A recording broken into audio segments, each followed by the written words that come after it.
Birthday అంటే చాలండి అందరూ సెలబ్రేషన్ చేసుకుంటారు. నాకు చిన్నప్పటి నుంచి సెలబ్రేషన్ అంటే కొంచెం తక్కువే అని సెలబ్రేషన్‌కి నుంచి వెనకాడుతాను. నాకు బర్త్‌డే అంటే చాలు మా సిస్టర్ బాగా గుర్తొస్తది. ఎందుకంటే నేను మా సిస్టర్ ఏజ్ డిఫరెంట్ అయినా సరే ట్విన్స్ లెక్క అనమాట. మా ఇద్దరం బర్త్‌డేలు ఒకేసారి సెలబ్రేట్ చేసుకునేవాళ్ళం. ప్రతి బర్త్‌డేలకి కూడా మేమిద్దరం టెంపుల్‌కి వెళ్ళడం గానీ, బట్టలు వేసుకోవడం గానీ, ఇద్దరికీ అన్నీ కొత్త కొత్తవే ఉండేవి.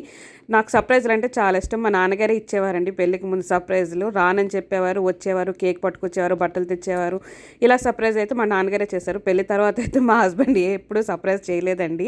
అతనికి సర్ప్రైజ్‌లు అంటే తెలీదు అనేస్తారు ఒకటే మాట. తర్వాత నా పిల్లలు కొంచెం పెద్ద అయిన తర్వాత అయితే వాళ్ళు సర్ప్రైజ్ చేయడం కొంచెం స్టార్ట్ చేశారనమాట. వాళ్ళ గురించి సెలబ్రేట్ చేసుకోవాలి అనిపిస్తుంటుంది నాకైతే. వాళ్ళ కోసమే మేము టెంపుల్‌కి వెళ్ళొచ్చాం. మధ్యలో కేక్ కటింగ్ అయింది. అది లాస్ట్ క్లిప్‌లో యాడ్ చేస్తాను. మాల్‌కి అయితే తీసుకొచ్చాం. వాళ్ళకి నచ్చిన స్నాక్స్ ఆర్డర్ ఇచ్చాం. మేము రోల్స్ ఆర్డర్ ఇచ్చుకున్నామండి. కాకపోతే అప్పటికి చాలా ఆకలి మీద ఉన్నాను. వీడియో తీయడం మర్చిపోయాను. కుమ్మేశాను ఫస్ట్. తర్వాత మూవీలోకి ఎంటర్ అయ్యాం. మూవీ చూసేసాం. తర్వాత నైట్‌కల్లా ఇంటికి వచ్చేసాం అనమాట. నా ఈరోజు సెలబ్రేషన్ అంతా ఇలా జరిగింది. వీడియో కనుక నచ్చితే లైక్ చేయండి, షేర్ చేయండి, సబ్స్క్రైబ్ చేయండి.